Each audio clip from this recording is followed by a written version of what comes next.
Good morning students. मेरा नाम है सोनल कुमारी सिन्हा और हम लोग आज यहाँ पे एक और चैप्टर लेके आए हैं जिसका नाम है नेटवर्क आर्किटेक्चर। अभी तक हमने बहुत सारा टॉपिक डील किया है और हम नेटवर्क के बारे में बेसिक जानकारी पहले ही ले चुके हैं हमारे पिछले वीडियो में। तो आज हम लोग नेटवर्क आर्किटेक्चर के बारे में जानकारी प्राप्त करेंगे।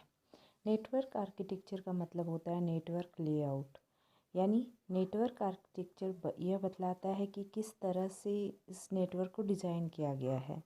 इसमें hardware, software, connectivity, communication protocols और ट्रांसमिशन, ये चाहे वो ट्रांसमिशन का जरिए वायरलेस हो या वायर्ड हो, ये सभी इसमें शामिल होते हैं।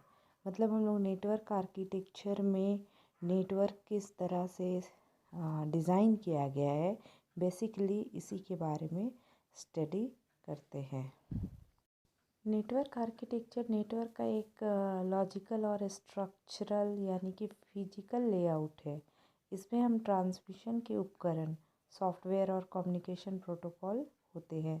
साथ ही इसमें अलग अलग घटकों के बीच डाटा और कनेक्टिविटी का बुनियादी ढांचा, फिर से वही बात है, वायर्ड हो चाहे वायरलेस हो, ये सारे चीज़ इसी में उपलब्ध होते हैं। अब हम लोग बात करेंगे type of computer network architecture, यानी कि नेटवर्क आर्किटेक्चर के कितने प्रकार होते हैं। तो बेसिकली 3 प्रकार होते हैं। पीयर टू पीयर नेटवर्क, दूसरा है क्लाइंट सर्वर नेटवर्क और तीसरा है हाइब्रिड नेटवर्क। ये 3 प्रकार होते हैं। किसी को कभी भी जब कोई नेटवर्क इस्टेब्लिश किया जाता है तो बेसिकली उसका जो डिज़ाइन है इन्हीं तीनों डिज़ाइन पे, इन्हीं तीनों के ऊपर आधारित होता है। या तो वो पीयर टू पीयर होगा, या क्लाइंट सर्वर होगा, या तो फिर हाइब्रिड नेटवर्क होगा। तो आइए हम लोग बात करते हैं पीयर टू पीयर नेटवर्क की। Peer to peer network point to point network होता है, यानी इसमें एक पॉइंट से नेटवर्क दूसरा पॉइंट में जुड़ा होता है। यहाँ पे पॉइंट कहने का अर्थ है सिस्टम से। इसको बनाना आसान है। आमतौर पे इसमें 10 कंप्यूटर का प्रयोग कर सकते हैं। इसका उपयोग छोटे क्षेत्र के लिए किया जाता है। इसमें कोई भी सर्वर नहीं होता है। इसमें सभी क्लाइंट होते हैं, सभी एक दूसरे से जुड़े हुए होते हैं, इसलिए इसमें कोई भी मुख्य कंप्यूटर नहीं होता है। जैसे कि हम लोग यहाँ पे फिगर पे भी देख सकते हैं कि सब एक दूसरे से जुड़े हुए हैं और कोई भी यहाँ पे मेन सर्वर कंप्यूटर नहीं है। अब हम लोग आगे पीयर टू पीयर नेटवर्क के लाभ देखते हैं। Advantages of peer to peer network. पहला लाभ ये है कि ये बहुत ही सस्ता नेटवर्क है, क्योंकि इसमें कोई सर्वर नहीं होता तो इसमें इसके एस्टेब्लिशमेंट का खर्च बहुत ही कम आता है। दूसरा, यदि कोई एक कंप्यूटर काम करना बंद कर दे तो दूसरे कंप्यूटर पर उसका कोई प्रभाव नहीं पड़ता, क्योंकि सब आपस में जुड़े हुए हैं।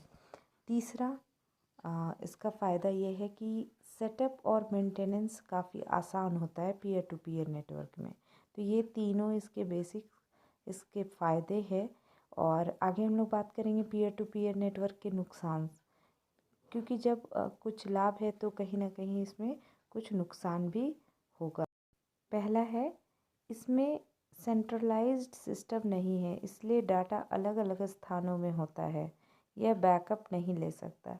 डाटा क्योंकि अलग अलग स्थान में है, इसलिए वे बैकअप नहीं रखता। इसमें हर एक डिवाइस स्वयं को मैनेज करता है, इसलिए सुरक्षा की भी समस्या आती है। ये उसके पीयर टू पीयर के नुकसान हैं जिसको हमको देखना ज़रूरी था। अब हम लोग बात करते हैं client to server network. Client server network ये एक दूसरा प्रकार है नेटवर्क आर्किटेक्चर का, और इसमें एक केंद्र नियंत्रक होता है, यानी कि एक मुख्य कंप्यूटर होता है जिसे हम सर्वर कहते हैं, जो कि नेटवर्क के सभी डिवाइसों को नियंत्रित करता है।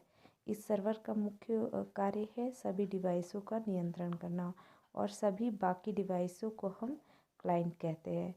तो एक मुख्य सर्वर होता है जिसको हम लोग सर्वर कहेंगे। बाकी जो डिवाइस हैं, जैसे कि हम लोग फ़ोटो में देख रहे हैं, बीच में सर्वर है और सब बाकी जो है वो क्लाइंट हैं। और सर्वर का मुख्य काम है इन सारे क्लाइंटों के बीच एक नियंत्रण स्थापित करना, एक व्यवस्था स्थापित करना और इस सभी को नियंत्रित करना।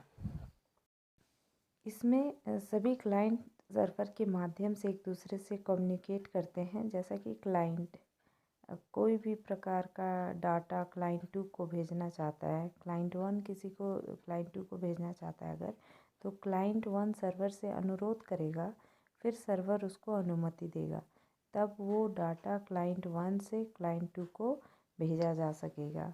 ये ऐसा होता है क्लाइंट टू सर्वर नेटवर्क में। मतलब किसी भी काम के लिए आपको पहले सर्वर से अनुमति लेनी पड़ती है, तब फिर हम लोग नेटवर्क में आपस में एक दूसरे को डाटा शेयर कर सकते हैं। अब इसके कुछ लाभ हैं, advantages of client to server network.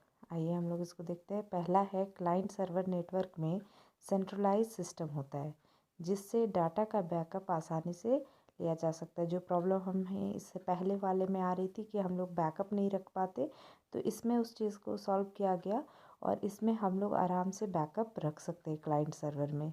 दूसरा है, इस नेटवर्क में सुरक्षा बेहतर है, क्योंकि इसमें सर्वर द्वारा संसाधनों को दिया एक सिक्योरिटी प्रदान की जाती है ना। तो इसमें ये दोनों समस्याओं का निदान हो जाता है जो पहले आ रहे थे।